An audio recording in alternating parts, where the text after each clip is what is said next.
Hello పిల్లలు, అందరం మనం కూడా శ్లోకాలు నేర్చుకుందామా? మనం కూడా చెప్దామా?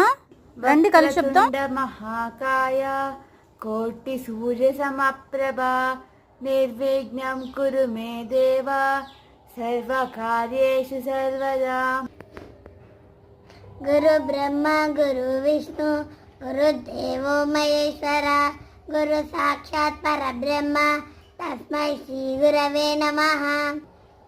జ్ఞానానందమయం దేవం నిర్మలం స్ఫటికాకృతిం ఆధారం సర్వ విద్యానాం హయగ్రీవం కృపాస్మహే.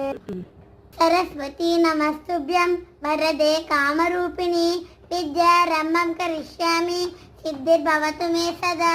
పద్మపత్ర విశాలాక్షి పద్మకేసరవర్ధిని నిత్యం పద్మాలయం దేవి సామాన్ పాతు సరస్వతి భగవతి పూర్ణేతు బింబాంగనా.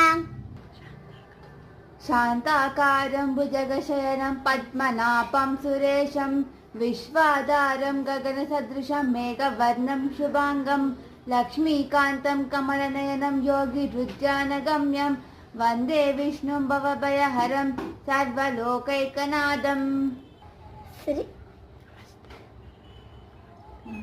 నమస్తేస్తు మహామాయే శ్రీపీఠే సురపూజితే శంకరచక్ర గదాహస్తే శ్రీ మహాలక్ష్మీ నమోస్తుతే.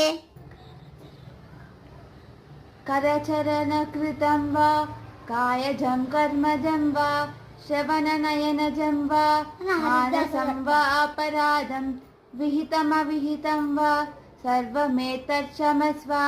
జయ జయ కరుణాబ్దే శ్రీ మహాదేవ శంభో. సర్వమంగళ మాంగళ్యే శివే సర్వార్థ సాధికే శరణ్యే త్ర్యంబకే గౌరీ నారాయణి నమోస్తుతే.